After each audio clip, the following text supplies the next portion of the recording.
신령과 진정한 마음으로 예배 드릴 수 있는 이 놀라운 은혜를 주셨습니다. 그 놀라운 은혜 주신 하나님 앞에 우리의 삶을 드려 기도할 때 오늘 이 시간 예배를 준비하며 그리고 또 우리에게 닥친 여러 가지 일들 그리고 또 우리가 하나님 앞에 간구해야 할 그 일들에 대해서 오늘 이 시간 우리의 마음을 합하여 하나님께 기도하는 시간을 가졌으면 좋겠습니다. 특별히 학계 2장 3절은 이렇게 말씀합니다. 너희 가운데 남아있는 자 중에서 이 성전의 이전 영광을 본 자가 누구냐? 이제 이것이 너희에게 어떻게 보이느냐? 이것이 너희 눈에 보잘것없지 아니하냐? 이렇게 말씀합니다. 코로나 이전과 지금 이후에 우리의 이 삶의 환경이 많이 바뀌었습니다. 그리고 많이 진정세로 들어갈 거라 생각했던 이 코로나19 사태가 다시 확진 조짐이 보이고 있는 이런 상황에서 지금 우리 조국 대한민국에는 한국에 있는 이 교회들을 통해서 이 새로운 감염자들이 많이 발생되고 있고 이것이 어떻게 보면 이 교회의 큰 위기가 될 수 있는 조짐이 아닐까 그런 생각도 듭니다. 그뿐만 아니라 또 지금 남북한의 그 긴장 문제가 잠시 잠깐 이 수그러들긴 했지만 그것이 완전히 해결된 것은 아닙니다. 그 사실을 놓고 우리가 또 기도해야 할 것이고 우리 주변에 있는 이 모든 일들 그리고 또 오늘 우리 하나님 앞에 신령과 진정한 마음으로 예배를 드리도록 정말 이 성전 가운데 임하신 하나님의 그 영광 성령 가운데 임하셔서 우리의 삶 속에 모실 그 하나님의 놀라운 은혜를 우리가 기대하면서 우리 이 성전의 회복 그리고 나라의 회복 그리고 전 세계 회복을 위해 이 시간 예배를 준비한 하나님 앞에 기도하고 난 후에 우리 이 시간 하나님 앞에 예배를 올려드리도록 하겠습니다. 다같이 묵상으로 하나님 앞에 예배를 준비하며 기도합니다.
이 시간 다 같이 그 자리에서 일어나셔서 사도신경으로 우리의 신앙을 주님께 고백하는 시간을 갖겠습니다.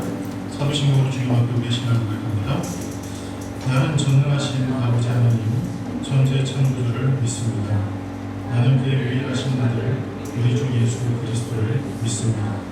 그는 성령으로 잉태되어 공정녀 마리아에게서 나시고 본디오 빌라도에게 고난을 받아 십자가에 못 박혀 죽으시고 장사된 뒤 사흘 만에 죽은 자 가운데서 다시 살아나셨으며 하늘에 오시어 전능하신 아버지 하나님 우편에 앉아 계시다가 거기로부터 살아있는 자와 죽은 자를 심판하러 오십니다.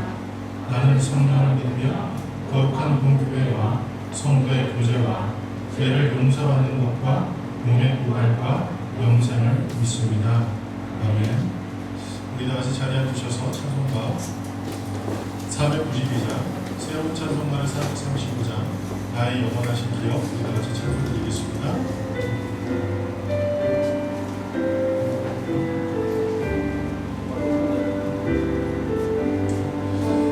나의 영원하신 기억 생명보다 귀하다 나의 갈 길 나가도록 나와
기도드리겠습니다.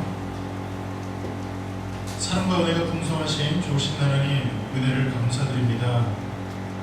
원금 각지에 흩어졌던 우리를 하나님께서 기억하시고 또 하나님께서 지명하여 불러 오늘 이곳에 인도하시니 참 감사합니다. 우리가 하나님의 부르심에 순종하며 하나님 앞에 나와 예배 올려 드릴 때 우리 안에 있는 모든 죄악들을 주 예수 그리스도 발 앞에 내려놓고 오직 그 보혈로 정결케 씻김 받아서 은혜의 보좌 앞에 나아가 하나님 앞에 기도하고 찬양드리고 또 하나님의 음성 듣는 복된 날 되게 도와주옵소서.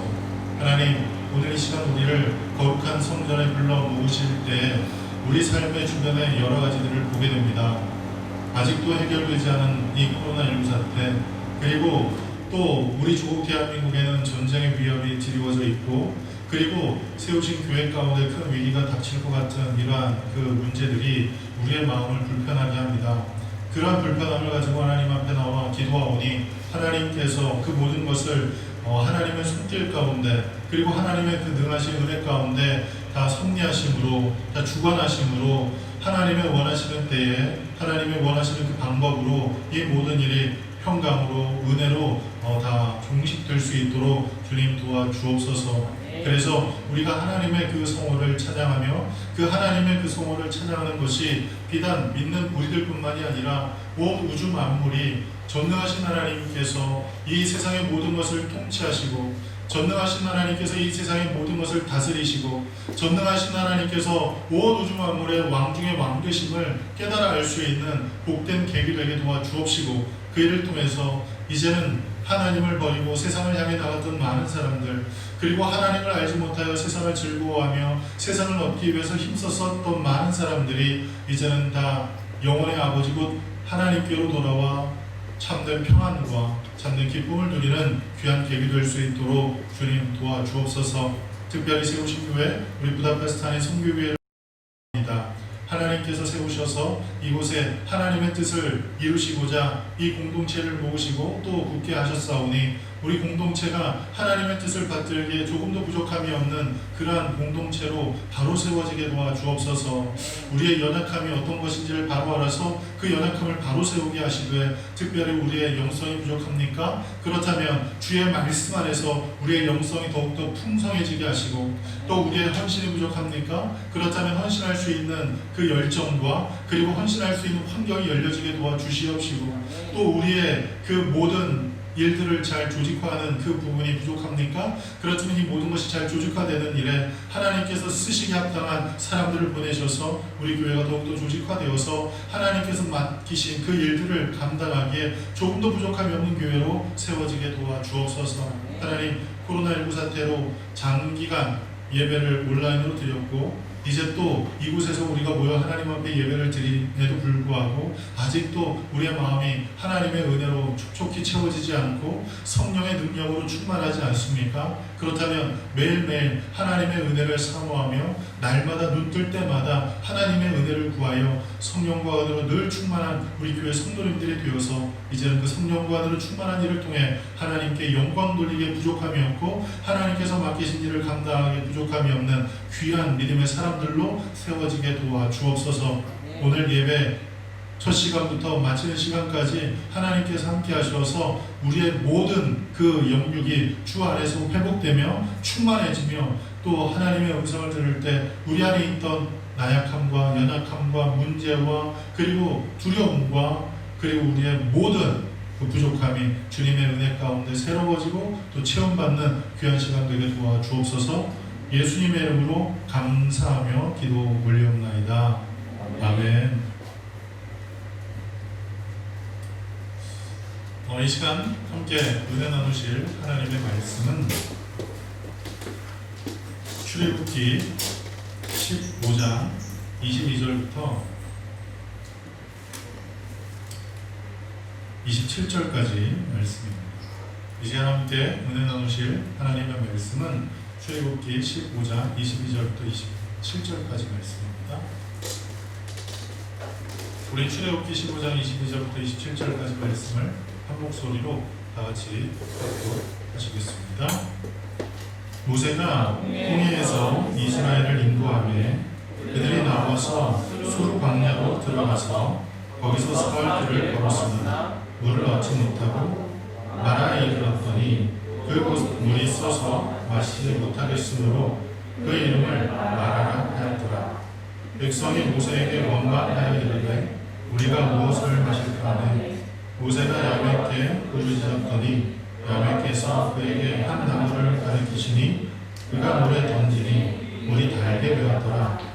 거기서 야훼께서 그들을 위하여 법도와 율례를 정하시고 그들을 시험하실세 이르시되 너희가 너희 하나님 나 야훼의 말을 들어 순종하고 내가 보기에 의를 행하며 귀를 기울이며 내 모든 규례를 지키며 내가 애굽 사람에게 내린 모든 질병 중 하나도 너희에게 내리지 아니하리니 나는 너희를 치료하는 야훼임이라. 그들이 엘림에 이르니 거기에 물샘 12과 종려나무 70그루가 있는지라. 거기서 그들이 그 물 곁에 장막을 치니라. 아멘.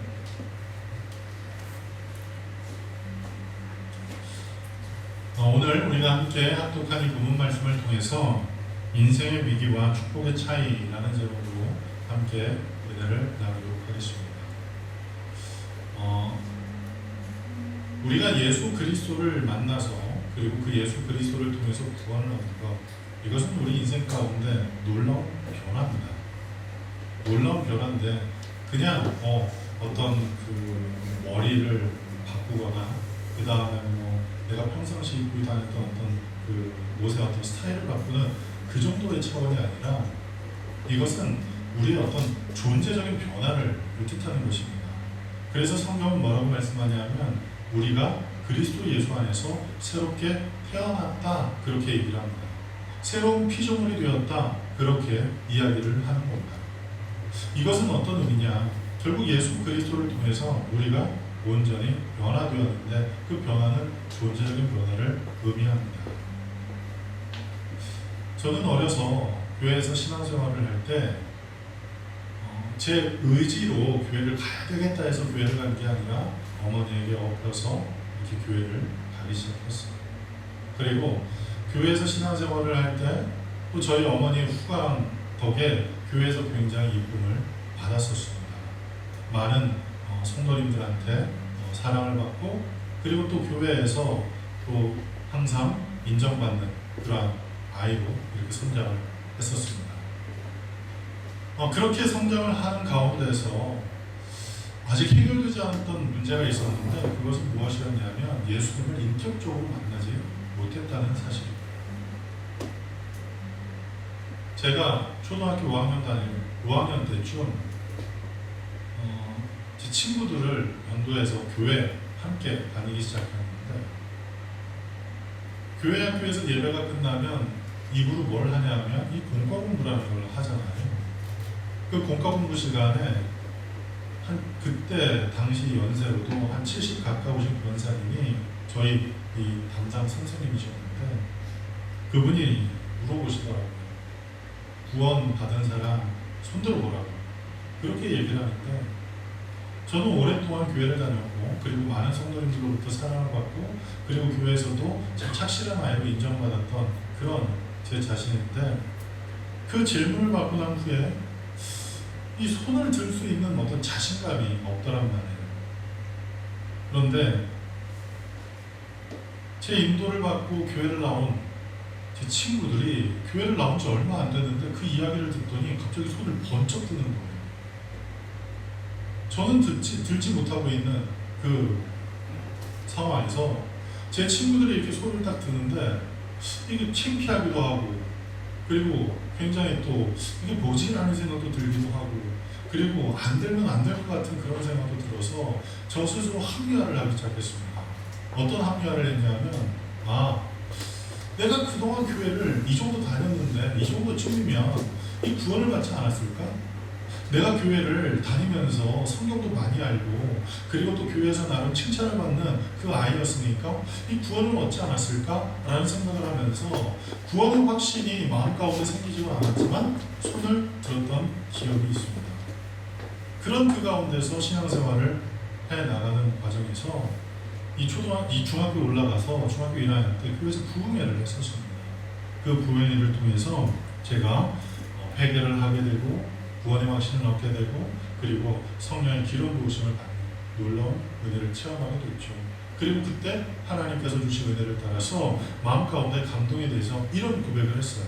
하나님, 주는 그리스도시고 살아계신 나의 하나님이십니다. 여기까지만 해도 괜찮을 텐데 마음 가운데 어떤 마음이었는지 그런 고백이 계속 나오는 거예요. 교회 가서 기도할 때 그리고 또 집에서 기도할 때 계속 어떤 고백이 나오냐면 주님은 그리스도시고 살아계신 나의 아버지십니다. 그리고 이제는 내 삶이 내 것이 아니라 이제는 하나님 아버지의 것입니다. 그렇게 기도를 했던 기억이 있습니다. 그런 그 기억들 때문이었는지 그리고 그런 그 서원의 기도 때문이었는지 제가 목회자가 되었는데 그 은혜를 체험할 그때 당시 제 마음 가운데는 이제는 내 안에 구원의 확신이 들고 내가 온전히 회개도 했고 그리고 성령으로 충만받았으니까 하나님의 신으로 이제는 내가 충만하게 체험을 받았으니까 내 삶이 이제 완전히 달라지겠구나. 숨쉬는 것도 달라지고 걷는 것도 달라지고 행동하는 것도 달라지고 내 주변에 있는 모든 것이 달라지겠구나 이런 생각을 했었습니다. 그런데 그런 그 제 생각이 깨지는데 그리 오랜 시간이 걸리지 않더라고요. 여전히 변화되지 않은 내 그 완악함이 보이게 됐고 그리고 내 주변에 숨 쉴 때도 공기가 새로울 것 같았는데 그런 느낌은 전혀 들지 않고 점점 마음 가운데 이건 뭐지? 라는 생각이 들게 되더란 말이에요. 그런데 교회에서는 1년에 몇 차례씩 부흥회를 하잖아요. 그래서 1년에 많게는 한 4번, 적게는 한 2번씩 이렇게 부흥회를 하게 되는데 그 부흥회를 통해서 신앙의 롤러코스터를 탔던 때가 있습니다. 부흥회를 하면 신앙이 확 올라가는 것 같고 부흥회가 끝나고 나서 한 달쯤 지나면 어때요? 은혜가 바닥을 치고 있고 그리고 바닥을 치면서 계속 평행선을 걸어가고 있을 그때 또 부흥회가 열리면 다시 신앙이 올라가는 이런 것들을 경험했다는 말이에요. 그러다가 마음 가운데 하나님 앞에 소원한 것이 있어서 그랬는지 모르지만 하나님께 진로를 위해서 금식하며 기도하는 가운데 하나님의 부르심을 확신하게 되었고 신학교에 입학을 했어요. 그리고 신학교에 입학을 해서 신앙생활을 할 때 그리고 신학교에서 신학 공부를 할 때 마음 가운데 많은 갈등을 경험을 했고 그리고 또 그 갈등 가운데서 사역 현장에 나가서 사역을 하면서 더 많은 갈등 그리고 더 많은 문제들을 보게 되었습니다. 사역 현장에서 회개하며 은혜 받았다고 이야기하는 사람들 가운데서 그리고 또 자기는 훈련을 참 잘 받았다고 얘기하는 사람들 가운데서 그리고 또 어떤 사람들은 저분은 참 훌륭한 신앙인이라고 칭찬받는 그런 분들 가운데서 이 온전히 변화되지 않는 그런 모습들 인간적인 모습이 너무나도 많이 나오는 그런 그 모습들 그리고 죄된 그 모습들 등등 흔들리고 방황하고 그리고 옳은 길로 걸어가지 않는 그 모습들을 보면서 제 마음 가운데 참 낙심도 하고 실망도 하고 그리고 포기도 하고 그리고 은혜에 대해서 이건 뭐지? 라는 생각을 했던 때가 굉장히 많았던 것 같아요. 그런 그 신앙의 어떤 롤러코스터 그 롤러코스터를 경험하면서 제 마음 가운데 이 신앙의 어떤 흐름들을 정립하는 그 과정 가운데 지금도 살아가고 있는데 오늘 우리가 읽은 이 말씀을 통해서 이스라엘 또한 그와 같은 그 삶의 모습을 살아갔고 그리고 그 모습 가운데서 그들이 어떻게 나에게 이 교훈을 주는지 발견하게 되었습니다. 그래서 오늘은 신앙의 롤러코스터를 탔던 이스라엘 백성들 그리고 그 가운데서 하나님께서 그 백성들에게 행하셨던 그 일들 그리고 그 일을 통해서 그들의 삶 가운데 나타났던 모습들을 통해서 그 함께 은혜를 나누는 시간을 가져보려고 합니다. 우리가 알고 있듯 이스라엘 백성들은 430년 동안 이 애굽이라는 나라에서 종살이를 하고 살았습니다. 물론 가정 안에서 하나님에 대한 교육 그리고 하나님에 대한 이야기를 그런데 그런 그 이야기들이 들려짐에도 430여 년 동안 종살이를 하면서 어느 순간 애굽의 문화에 젖어들었고 그리고 어느 순간 이 또 타성해졌는 그러한 그리고 날마다 어떤 탐식과 그리고 불평과 원망이 가득한 그런 인생을 살았던 이스라엘 백성, 그 이스라엘 백성들의 절규를 들으신 하나님께서 아브라함에게 약속한 그것을 이제 이루시기 위해서 모세를 세우셔서 하나님의 능하신 방법을 통해 이스라엘 백성들을 애굽에서 해방시키십니다. 이스라엘 백성들이 애굽에서 해방되어 나오고 난 후에 그들이 제일 먼저 맞닥뜨렸던 것이 어디입니까? 우리가 잘 알고 있듯 홍해라는 곳이죠. 그 홍해 앞에 다다랐을 때 그들은 기뻤어요. 그리고 그들은 참 좋았을 거예요. 그런데 그 홍해 앞에 다다라서 잠시 머물러 있을 그쯤 자신들을 죽이기 위해서 애굽 백성들이 다가오는 그 모습을 보는 순간에 마음 가운데 큰 불안, 마음 가운데 큰 두려움이 생기기 시작했고, 그리고 그 순간 그들은 하나님을 향해서 불평을 하기 시작합니다. 모세를 향해서 불평을 했지만 궁극적으로는 하나님을 향해서 불평을 한 것과 마찬가지라는 사실이에요. 이스라엘 백성들이 그렇게 불평을 할 때 그 불평하는 그 사람들 가운데서 하나님 앞에 기도한 모세를 통해 하나님께서 이스라엘 백성들을 홍해를 건너도록 하는 놀라운 은혜를 허락하셨다는 사실이에요. 제가 예전에도 몇 번 말씀드렸던 것 같은데, 어떤 신학자들은 그런 이야기를 합니다. 이스라엘 백성들이 홍해를 건넌 것은 가장 낮은 곳을 경유해서 건넜기 때문이다. 그리고 그때는 물이 가장 낮을 때였기 때문이다. 등등 여러 가지 학설들을 이야기를 합니다. 그런데 놀라운 사실은 그 물이 작고 낮고 그리고 얕은 그곳에 누가? 애굽의 병사들이 빠져 죽었다는 사실이에요. 그걸 보면 이스라엘 백성들이 홍해를 건넌 그곳은 결코 얕은 곳도 아니고, 그리고 물이 많이 줄어들어서 가장 건너기 편한 곳을 선택해서 건너는 곳이 아니라는 사실이에요. 한두 명이면 뭐 그럴 수 있다 쳐요. 그런데 이스라엘 백성들이 출애굽할 당시에 그 인구수가 몇 명인지를 성경에서 이야기를 할 때 장정만 60만이 넘었다고 얘기를 해요. 그러면 그 인구를 어림잡았을 때 적어도 200에서 300만에 달하는 그 많은 사람들이 다들 질서정연하게 있었던 게 아니에요. 지금 그들은 어떤 상황이냐면 아우성거리고 있고 발을 동동 구르고 있고 모두가 다 죽음의 두려움 가운데 사색이 되어 있는, 그리고 원망하고 있는 그때에 질서정연하게 낮은 곳이 어딘지를 찾아서 건널 수도 있는 그런 상황도 환경도 아닐 뿐더러 그런 때도 아니었다는 사실이에요. 그런 그때 하나님의 사람 모세를 통해서 하나님께서 그 홍해를 가르시고 이스라엘 백성들이 홍해를 건너게 됩니다.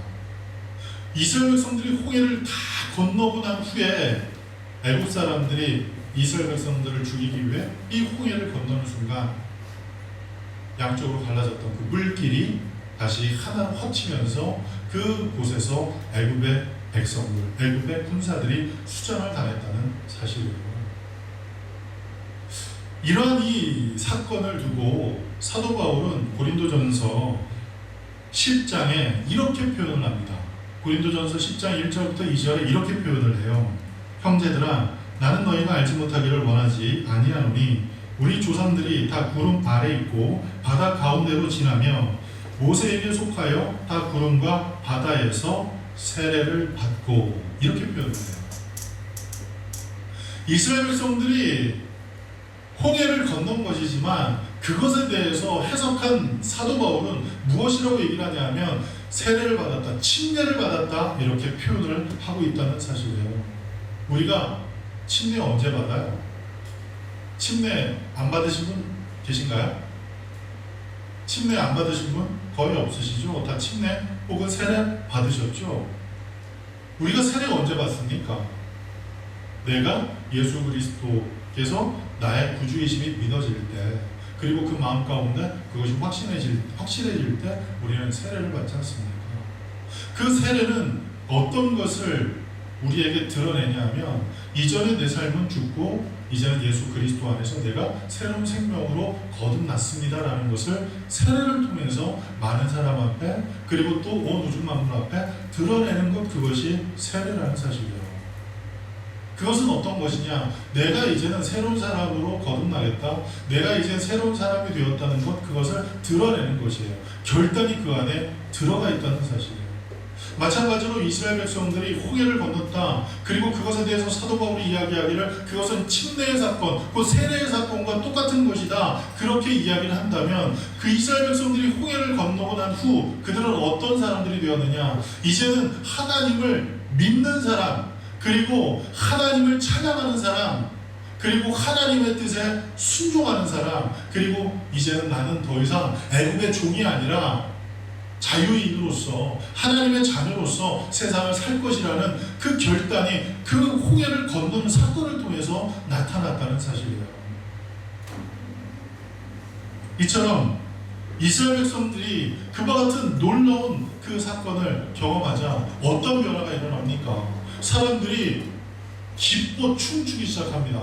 홍해를 다 건넜는데, 다 건너고 나서도 애국 사람들이 그 홍해 그 물길을 거스르고 이제는 막 칼을 들고 막 이렇게 막 올라온다면, 무트로 올라온다면 이스라엘 백성들 마음 가운데 두려움이 가득했겠는데, 출애굽기 14장 13절부터 14절에 주신 그 말씀과 같이 오늘날 너희가 본 그 애국 사람을 다시는 보지 않을 것이다 라고 얘기한 그 말씀을 하나님께서 이루셨어요.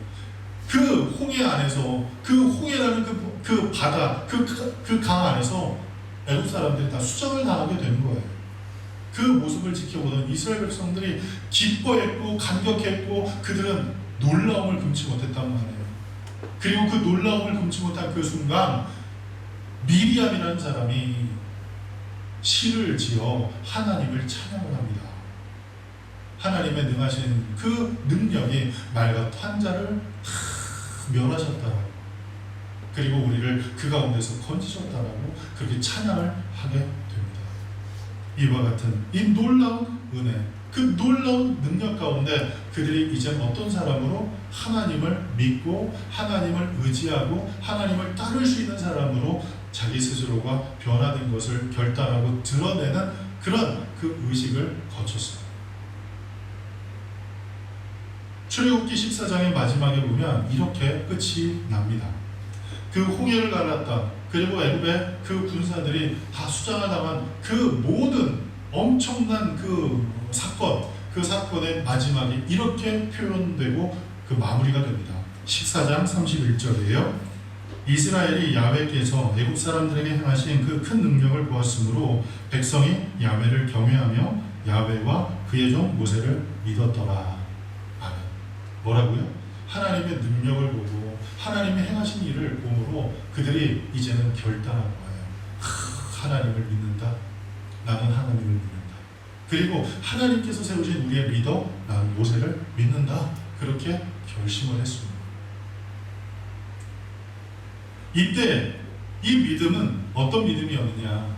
하나님은 계신다. 그리고 그 하나님은 전능하신 분이다 라는 사실을 그들이 믿었다는 거예요. 그리고 그 믿음을 통해서 그들은 감격을 주체 못하고 기대 가운데 앞길을 걸어갔을 거예요. 왜냐? 홍해를 가르셨는데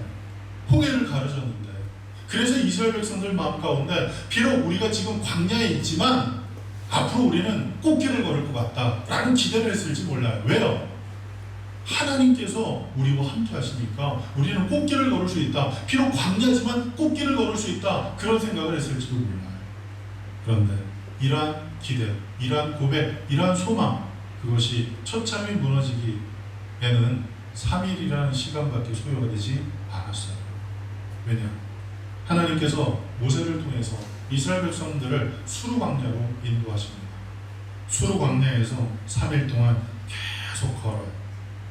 걷고 잠깐 쉬고 또 걷고 잠깐 쉬고 또 걷고, 이러한 일을 계속 반복하면서 앞으로 나아갈 때 이스라엘 백성들이 지금 어디를 걷고 있어요? 광야를 걷고 있기 때문에 물을 얻을 수가 없었습니다.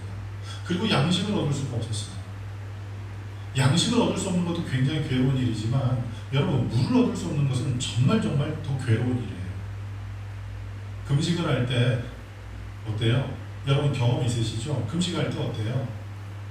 한 3일, 한 5일, 한 일주일 정도 이렇게 금식할 때 음식은 굳이 없어도 금식은 해요. 물론 엄청 배가 고프고 막 힘도 빠지고 막 뭐가 먹고 싶은 생각들이 머릿속에 막 왔다 갔다 하고 그러긴 하지만 뭐만 있으면 돼요? 물만 있으면 돼요.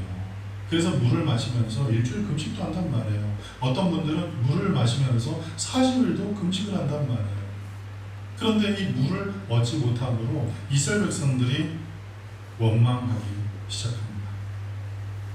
작심 삼일이듯 하나님의 능력을 맛보고 그분을 믿기로 결단하고 그리고 하나님을 찬양했던 그 모습들은 온데간데 없이 3일이 지난 그 순간부터 이스라엘 백성들은 불평을 하기 시작합니다. 출애굽기 15장 24절에 이렇게 기록됩니다. 우리 다 같이 함께 읽어볼까요? 출애굽기 15장 24절입니다. 시작.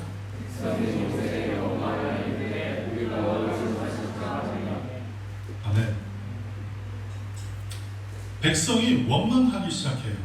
그 원망의 그 내용은 무엇이었느냐? 마실 걸 달라 이거예요. 물을 달라 이거예요. 물이 없다 이거예요. 제가 이 내용을 접할 때 예전에는 그런 마음들이 아주 컸어요. 야, 이스라엘 백성 진짜 너무한다. 3일 전만 해도, 불과 얼마 전만 해도 뭐 하나님 뭐 놀랍다, 하나님 위대하다, 그리고 그 말벗한 자를 다 멸하셨다, 그리고 그 일을 통해서 그들이 큰 감격과 기쁨으로 걸어가는 그 가운데 이렇게 불과 며칠 만에 확 바뀌어서 하나님을 원망할 수 있을까? 그런 생각을 했었어요. 그리고 또 그렇게 설교를 했던 적도 있어요. 그런데 여러분,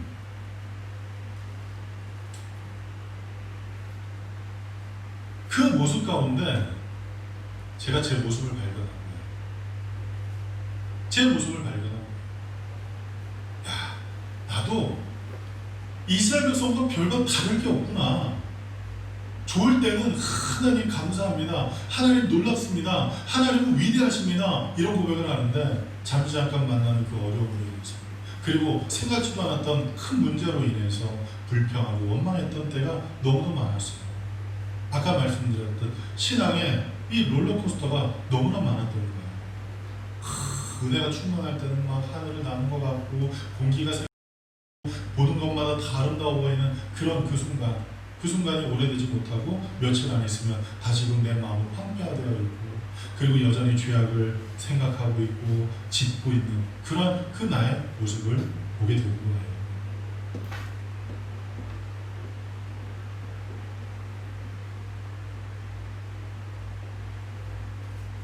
이스라엘 백성들이 이렇게 하나님을 원망한다고 해서, 이스라엘 백성들이 이렇게 하나님께 불평을 한다고 해서 그들 안에 하나님을 향한 믿음이 사라진 건 아니에요.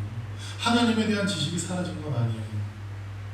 그런데 문제는 무엇이냐면, 전능하신 하나님께 그 모든 것을 맡기고 그 모든 그 순간에 홍해를 가르신 하나님께서 우리에게 이 안에서도 놀라운 길을 열으실 거라는 어떤 믿음, 어떤 기대, 그런 것은 온데간데 없이 그저 불평만 하는, 살아있으나 죽은 것 같은 그 믿음만을 갖고 있었다는 사실이에요. 그런데 그것이 누구냐? 바로 저더라는 사실이에요. 살아있는 믿음, 그 살아 역사하는 믿음이 아닌 명목상 믿음, 그리고 지식으로 알고 있는 그 성경 지식, 그것만 남아있더란 말이에요. 여러분, 확실하게 말씀드리는데, 성경 지식은 우리가 당하는 여러 가지 혼란 가운데 우리를 건져낼 수가 없어요. 성경을 많이 하는 것이 여러분들이 당하는 두려움과 여러분들이 당하는 어떤 그 염려와 여러분들이 당하는 그 삶의 궁극적인 문제를 해결해 줄 수가 없어요. 그 지식이 온전한 믿음이 될 때 그 믿음이 어때요? 우리에게 닥친 그 두려움을 이길 수 있게 하고 그 문제를 극복할 수 있게 하고 그 문제 가운데 하나님의 기적을 경험할 수 있게 한다는 사실이에요. 그런데 이스라엘 백성들은 불과 3일 만에 이와 같이 철저히 무너지는 그런 모습을 보였다는 사실이에요. 근데 그게 저더란 말이죠.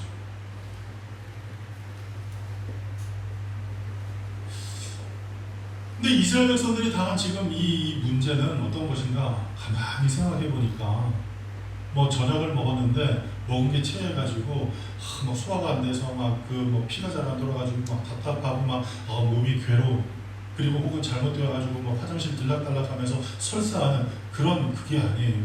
만약 그렇다면 소화제 먹고 손 닦고 그 다음에 좀 휴식을 취하면 좀 좋아지잖아요. 그리고 그런 문제는 우리가 일상생활 가운데 이 접하고 있는 그리고 소중하게 여기는 이 IT 기기와 IT 기기가 이 고장난 것과는 차원이 달라요. 스마트폰 고장 났어요. 그리고 여러분들이 공부할 때 쓰는 그 패드 같은 거 그게 고장 났어요. 그러면 멘붕 오죠. 이거 어떡하지? 뭐 어떻게 해요? 서비스 센터 가서 맡기면 얼마 안 있으면 고쳐져요. 그런데 이스라엘 백성들이 당한 문제는 이런 문제가 아니에요. 서비스 센터에 맡겨가지고 고칠 수 있는 문제가 아니고 어떤 약을 먹어서 해결할 수 있는 그리고 쉼을 가져서 해결할 수 있는 그런 문제가 아니었단 말이에요. 이스라엘 백성들이 지금 당하고 있는 이 문제, 그 당하고 있는 이 문제는 무엇이냐? 무엇을 마실까의 문제예요. 무엇을 마실까? 이렇게 얘기를 하면 어떤 분들 가운데 그런 생각을 할지도 몰라요. 식당에 가서 자리에 딱 앉으면 담당 서버가 제일 먼저 물어보는 게 뭐예요? 서비스하는 분이 오셔가지고 제일 먼저 물어보는 게 뭡니까? 음료수는 뭐 드실래요? 이거예요. 그런 차원이 아니에요. 오늘 뭘 마시지? 이 콜라 마실까? 뭐 환타 마실까? 뭐 이런 걸 선택하는 게 아니에요. 이스라엘 백성들이 지금 무엇을 마실까? 이것은 생존이 달려있는 문제라는 사실이에요. 3일 동안 물을 얻지 못해요. 그런데 3일 동안 금식할 때 막 움직이지 않아요. 제가 20대 때는 금식할 때요, 학교 다니면서 막 금식할 때는 금식하면서 축구도 하고 금식하면서 막 놀러 다니고 막 그랬던 때도 있어요. 근데 그건 잘못한 금식이더라고요. 금식할 때 축구하면 안 돼요. 막 힘이 남는다고 막 금식하면서 3일 5일 금식하면서 막 축구도 하고 막 그건 아닌 것 같아요. 그건 잘못된 금식이에요. 금식할 때는 어때요? 나를 돌아보는 시간, 나를 하나님 앞에 바로 세우는 시간인데 축구할 때 바로 세워집니까? 막 혈기 막 방자해가지고 막 하다가 또 남이 파울하면 막 대들고 막 싸워야 되기도 하고 그런 그런 일도 있긴 했었어요. 그런데 여러분 3일 동안 광야를 걷는 거예요. 물을 마시지 않고 3일 동안 걷는다고 생각해 보세요. 그것은 이미 진짜 그 전서부터 막 죽겠다 이런 이야기가 조금씩 터져 나오고 그것이 이제는 폭파된 때가 언제냐? 3일 만에 물을 발견했는데 그 물을 마셔보니 그 물이 쓴 순간 우리는 이제 죽었다. 우리가 무엇을 마시냐? 그렇게 이야기를 하며 원망하기 시작했던 거예요.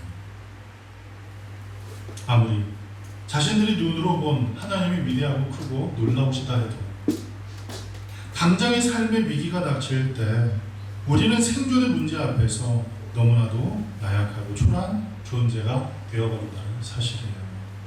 그리고 그것을 발견하게 된다는 사실입니다. 신앙을 선택하는 것이 아니라 감정을 선택하고 그리고 신앙을 포기할 때가 있다는 사실.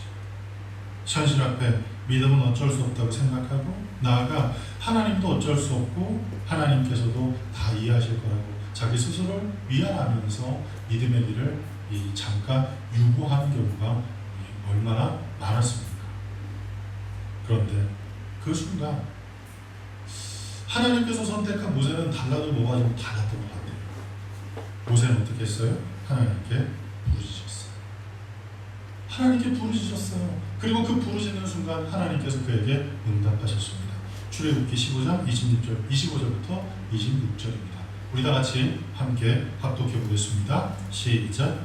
모세가 야훼께 부르짖었더니 야훼께서 그에게 한 나무를 가르치시니 그가 물에 던지니 물이 달게 되었더라. 거기서 야훼께서 그들을 위하여 법도와 율례를 정하시고 그들을 시험하실 때 이르시되 너희가 너희 하나님 나 여호와의 말을 들어 순종하고 내가 보기에 의를 행하며 내 계명에 귀를 기울이며 내 모든 규례를 지키며 내가 애굽 사람에게 내린 모든 질병 중 하나도 너희에게 내리지 아니하리니 나는 너희를 치료하는 야훼임이라.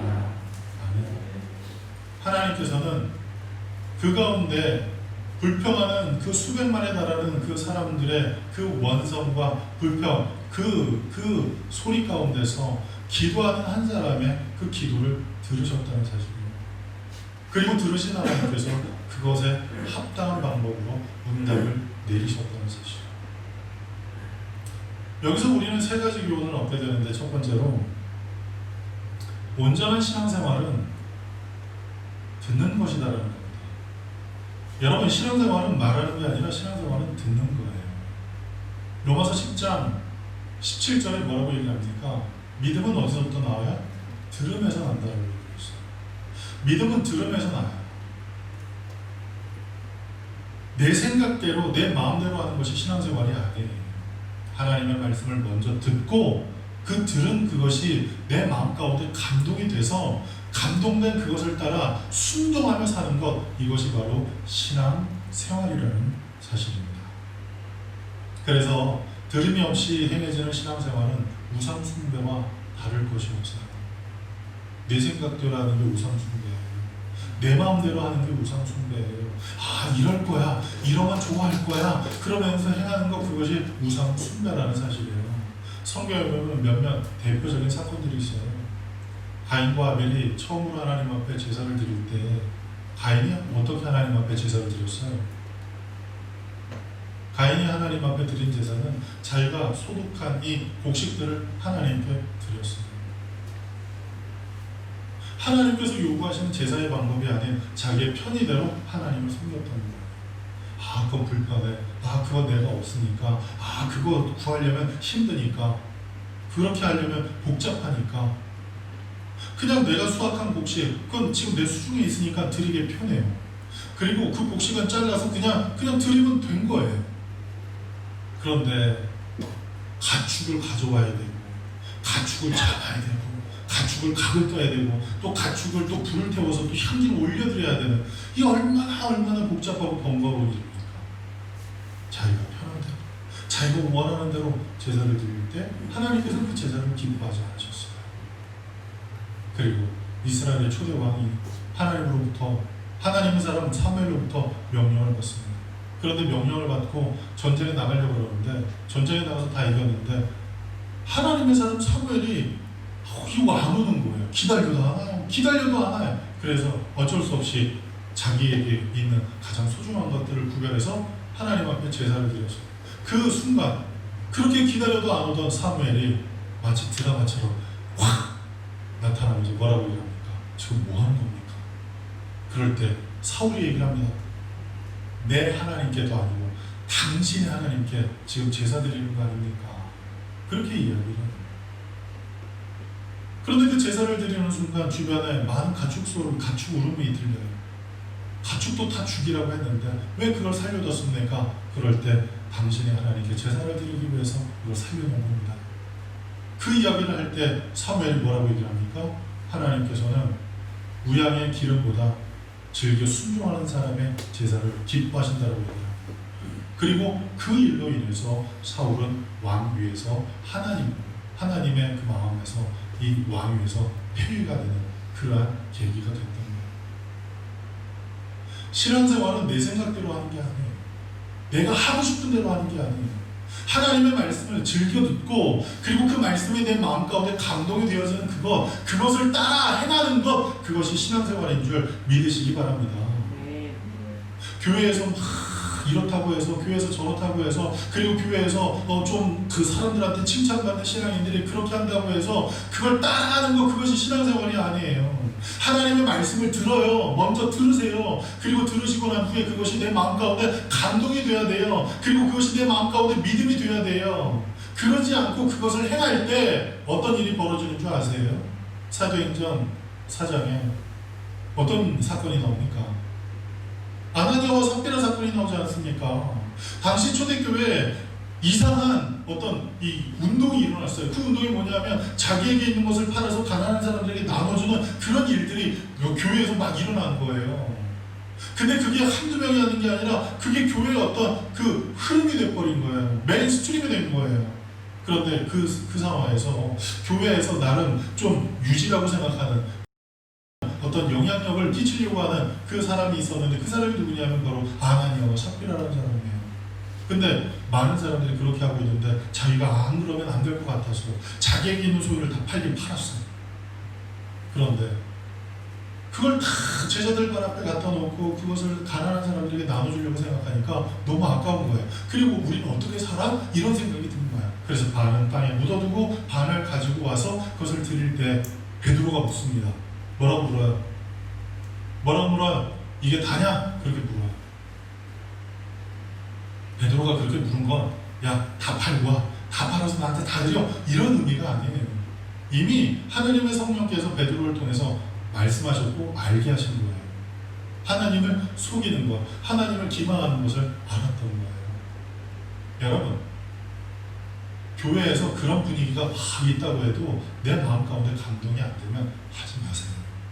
제가 항상 강조하는 것, 신앙생활에 있어서 기준은 무엇이다? 믿음의 분량만큼만 하는 거다. 헌금도 마찬가지고 봉사도 마찬가지고 등등등 모든 것들이 하나님의 말씀을 듣고 하나님의 말씀을 읽고 내 마음에 감동되는 대로 행하는 것, 그것이 신앙생활이라는 사실이에요. 그리고 두 번째는 온전한 신앙생활은 나의 의의를 드러내는 것이 아니라는 거예요. 오늘 출애굽기 15장 26절에 내가 보기에 의의를 행하며, 이렇게 하나님께서 말씀하셨어요. 내가 보기에 의의를 행하며, 하나님 보시기에, 하나님의 평가하기에 의의가 참된 의의인 것이지 나의 의의가 의의가 아니고 다른 내 주변에 있는 사람들이 나를 칭찬해 주는 게 그게 의의가 아니라는 사실을 알아야 돼요. 근데 우리는 너무나 착각하는 게 있어요. 자기 의의가 충만하면 하나님의 의의도 충만한 줄 알아요. 교회에서 자기 의의가 충만한 사람들, 어떤 사람들이 있어요? 네? 기도 많이 하는 분들, 네? 그리고 또 어떤 분들이 있어요? 봉사 많이 하는 분들, 헌금 많이 내는 분들, 그런 분들 가운데 자기 의의가 충만한 분들이 많아요. 그 대표적인 사람들이 누구겠어요? 목회자 아니겠습니까? 네? 목회자들이 어떤 부분에서는 자기 의의가 더 강할지도 몰라요. 자기 의의가 너무 강한 거예요. 그리고 또 어떤 경우는 주변에서 사람들이 칭찬해줘요. 야, 정말 저 사람은 어떻게 저렇게 신앙생활을 잘해? 야, 어떻게 저 사람은 저렇게 기도를 많이 해?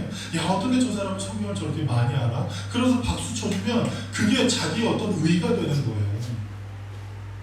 그런데 여러분, 이것이 의의가 아니에요.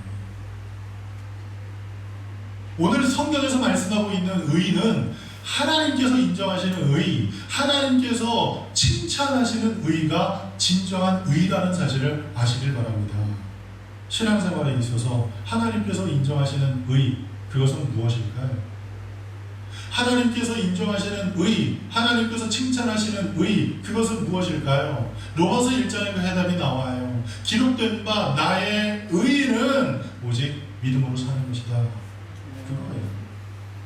믿음 가운데 사는 사람, 믿음 가운데 행하는 사람, 그 사람이 하나님 보시기에 합당한 사람, 곧 의로운 사람이라는 사실이에요. 그래서 하나님께서 아브라함을 선택하셔서 아브라함에게 놀라운 일을 행하시긴 하셨지만 그 아브라함의 면면들을 보면 야, 이건 좀 너무한 거 아니야? 그런 일들이 적지 않게 나오잖아요. 그럼에도 불구하고 하나님께서 아브라함을 의롭게 여기신 이유가 있어요. 그 이유에 대해서 창세기 15장은 이렇게 얘기를 합니다. 아브라함이 하나님을 믿으니 이것을 하나님께서 의로 여기셨다, 이렇게 말씀하세요. 여러분, 하나님을 믿는 거예요. 하나님을 온전히 믿는 거예요. 하나님을 바르게 믿는 거예요. 이것을 하나님께서 의로 여기시는 거예요. 우리가 행하는 일로 인해서 나 스스로가 이 정도면 됐어라고 생각하는 그 의의, 혹은 주변에서 칭찬받고 주변에서 많은 사람들에게 인정받는 그런 의의, 그것이 아니라 하나님께서 인정하시는 의의, 그것이 있을 때 그 의의를 통해서 우리의 신앙은 온전케 된다는 사실입니다. 그런데 이 믿음이 무엇이냐? 나의 의의는 믿음으로 산다고 했는데 그러면 그 믿음은 무엇이냐는 말이에요. 믿음이 뭐예요? 믿음은 다른 게 아니에요. 히브리서 11장 6절에 나오죠. 하나님이 계신 것을 믿는 거예요. 나의 삶 속에 늘 하나님이 계심을 믿는 거예요. 나의 삶 가운데 하나님께서 늘 역사하시는 것을 믿는 거예요. 비록 고난이 다가오고 내 앞에 홍해가 있고 내 앞에 수로 광야를 3일 동안 걸어서 찾을 물을 마실 수 없고 그리고 간신히 찾을 그 물조차 쓴 그 순간에도 하나님은 나와 함께 하셔서 어떤 방법으로도 나를 죽이지 않으실 거라는 그 사실을 믿는 믿음, 그게 의인 거예요. 그리고 하나님이 계신 것을 믿는 것뿐만이 아니라 하나님을 찾는 자에게 상 주시는 이심을 믿는 것, 그것이 온전한 믿음이라는 거예요. 여러분, 믿음 가운데, 그 믿음 가운데 놀라운 일을 행한 그 모세가 하나님 보시기에 합당한 사람으로 여겨짐을 받는 그 이유가 있었어요. 그것은 무엇이냐? 모든 사람이 불평하는 것, 이것은 당연한 일이에요. 아시겠어요? 지금 3일 동안 광야를 걸어왔고 이미 기진맥진한 상황에 물을 발견했지만 그 물조차 쓴 그 상황에 모든 사람이 불평하는 것, 이것은 당연한 일이에요. 어떻게 보면 정당한 일일 수도 있어요. 잘못된 일이 아니에요. 그런데 나쁜 일도 아니고 잘못된 일도 아니고, 그리고 어떻게 보면 당연한 일이었는데 그 당연한 그 순간에도 좀 다른 사람이 있었단 말이에요. 다른 사람, 그 사람이 누구였냐면 모세였어요. 모세가 지금 뭐합니까? 하나님께 부르시는 거예요. 할렐루야. 이게 하나님 보시기에 합당한 의라는 사실이에요. 하나님께 부르짖었어요. 왜 하나님께 부르짖었을까요? 모세가 왜 하나님께 기도했을까요? 하나님이 계심을 믿었어요. 그리고 하나님을 찾는 자에게 상 주시는 것을 믿었어요. 그렇기 때문에 하나님 앞에 그는 기도했던 거예요. 이게 믿음입니다.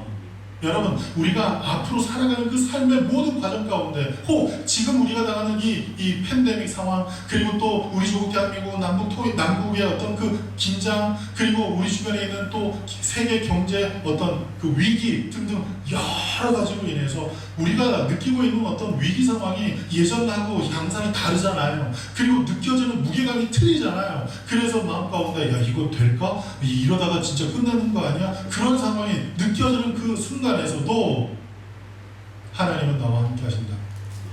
할렐루야.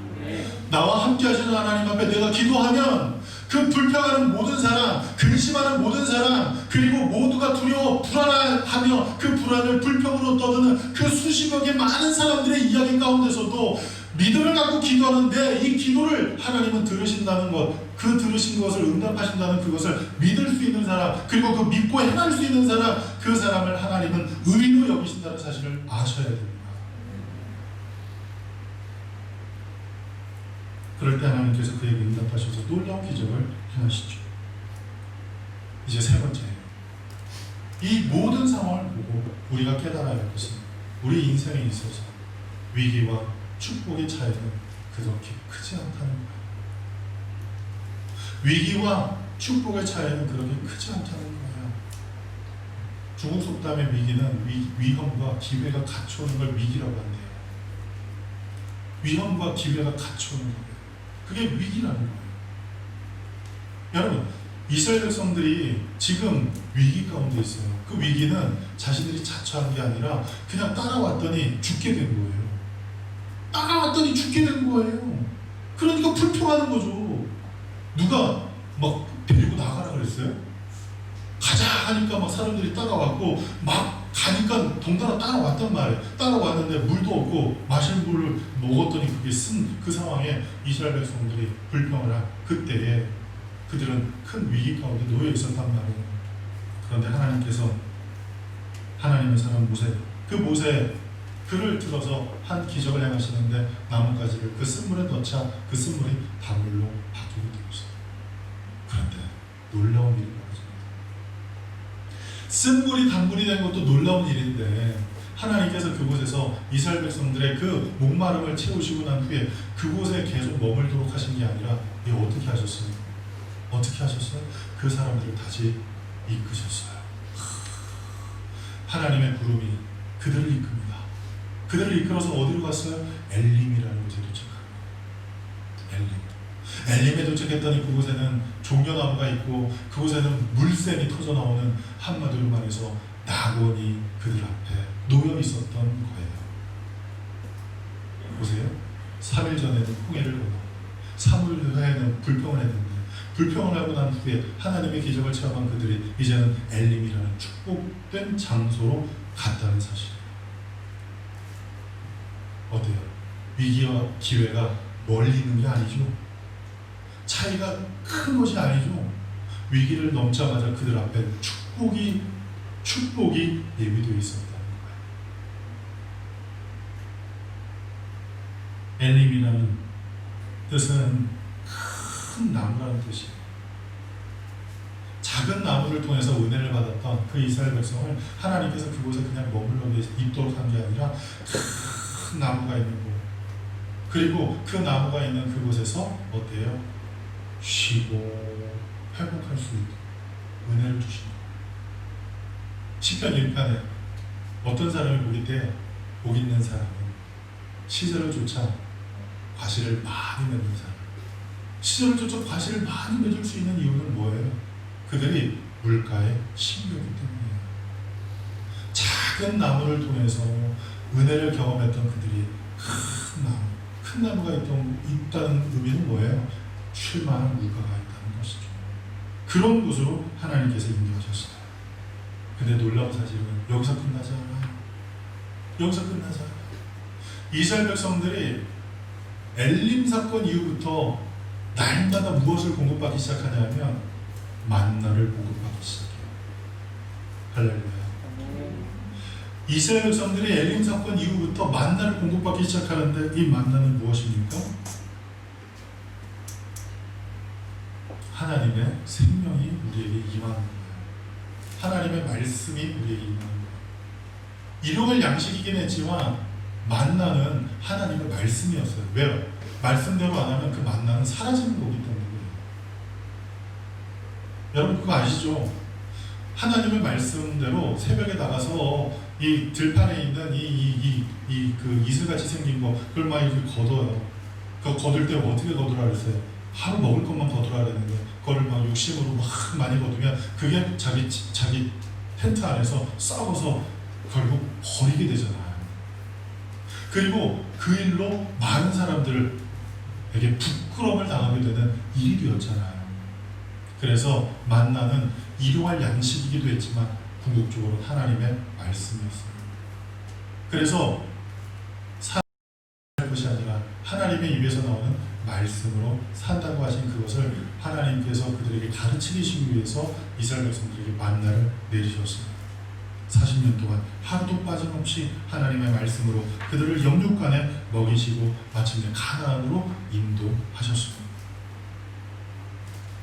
하나님을 믿고 그분의 능력을 믿고 매일매일 말씀을 가까이 하지 않으면 우리는 불평하게 됩니다. 하나님의 말씀을 가까이 하고 그 말씀을 날마다 먹고 그 일을 통해서 우리의 영육이 살찌지 않으면 그 안에서 우리는 불평하게 되어 있다는 사실입니다.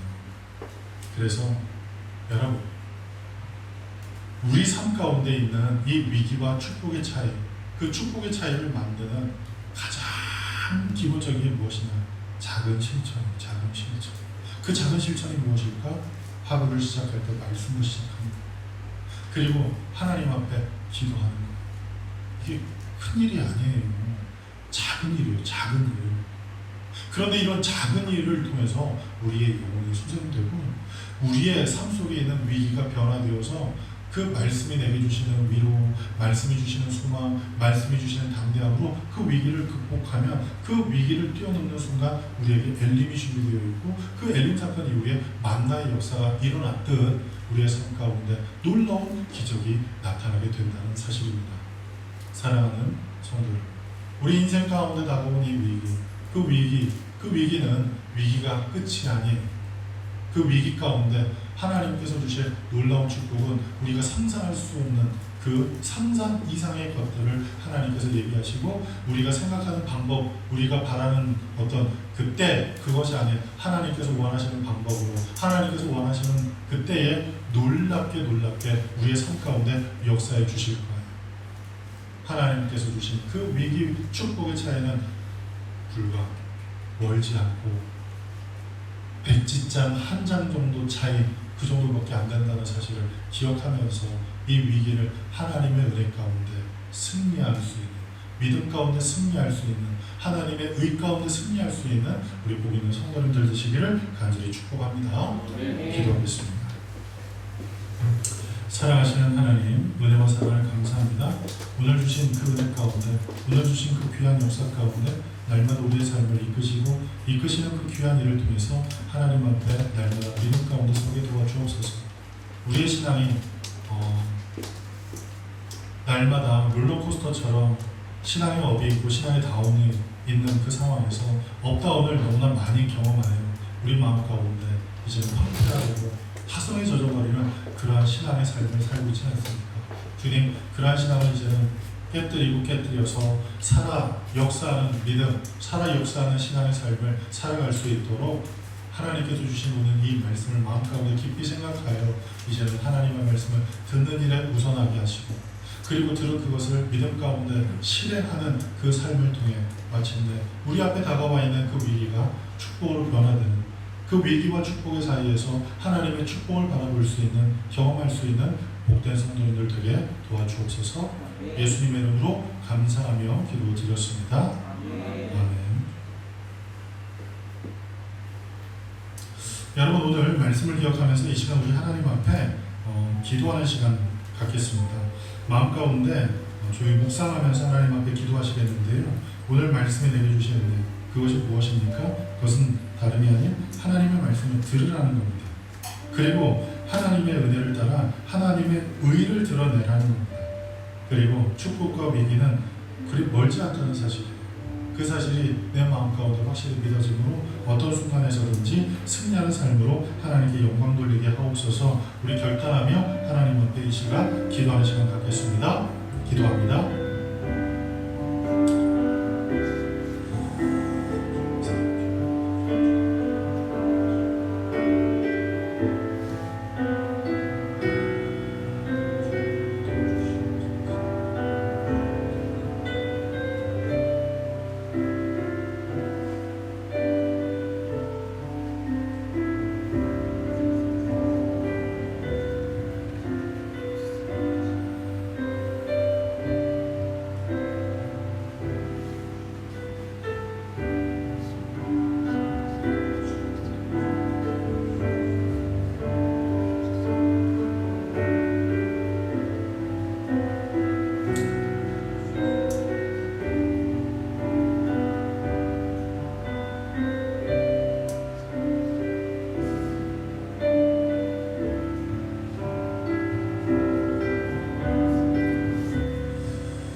우리 시간 다 같이 좋으신 하나님 찬송하면서 꼭 여러분들 가운데 하나님 앞에 봉헌하지 못하신 분들 계시면 들어오시는 그 입구에 그 봉헌함이 준비되어 있습니다.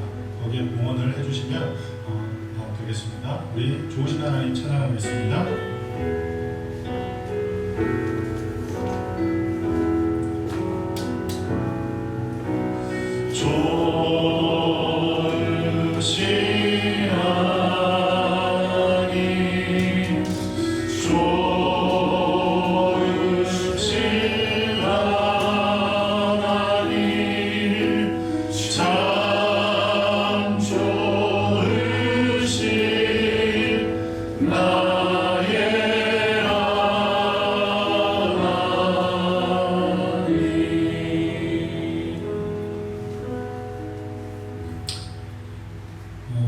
오늘 예배가 끝나고 난 후에 우리 재직되시는 분들은 잠깐 시간 내셔서 교회 현안에 대해서 잠깐 얘기 나누시고 그렇게 해주시면 좋겠고요.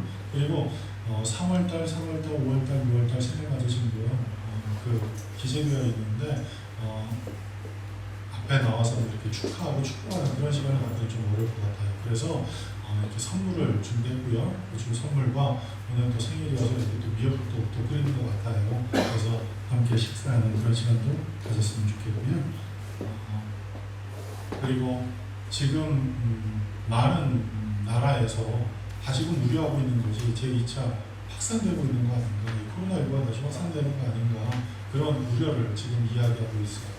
그런 것들이 실제로 드러나는 것이 미국도 지금 뭐 일일 평균, 일일 뭐 5만 명의 확진자가 생기고 우리나라도 지금 60명씩 막 이렇게 발생되고 있는 그런 상황이기 때문에 여러분 항상 어떤 긴장의 끈을 놓지 마시고 항상 이 마스크 잘 착용하시고 건강 잘 유지할 수 있는, 그래서 여러분들께 하나님께서 주신 그 은혜를 누리며 사는 귀한 일이 우리에게 있길 간절히 바랍니다.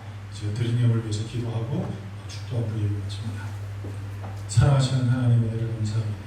하나님 앞에 우리의 마음을 담아 뜻을 담아 정성을 담아 귀한 예물을 올려드립니다. 하나님께서 우리의 삶 가운데 부어주신 그 놀라우신 축복, 그 축복이 있기에 우리가 살 수 있음을 기억하며 구별해서 하나님 앞에 드린 예물 힘량하신 귀한 일을 통해 우리의 영혼이 잘되며 범상을 잘되며 감사함의 축복이 있게 하시고 그 일을 통해 하나님의 거룩한 뜻이 우리의 삶 가운데 이루어지게 도와주옵소서. 하나님의 놀라운 은혜, 하나님의 놀라운 축복 가운데 우리 모든 성도님들이 하나님의 뜻을 받들며 살기에 조금 더 부족함이 없도록 날마다 기쁨으로 날마다 승리하는 삶을 살게 도와주옵소서. 예수님의 이름으로 감사하며 기도를 드렸습니다. 아멘. 지금은 교회 머리 되신 우리 주 예수 그리스도의 은혜와 하나님 아버지의 극진하신 사랑과 보혜사 성령님의 내주교통 충만하신 역사가 오늘 주 앞에 나와 신령과 진정한 마음으로 예배드리고 돌아가는 사랑하는 주의 백성들 위해 이제부터 영원토록 함께 하시기를 간절히 축원하옵나이다. 아멘.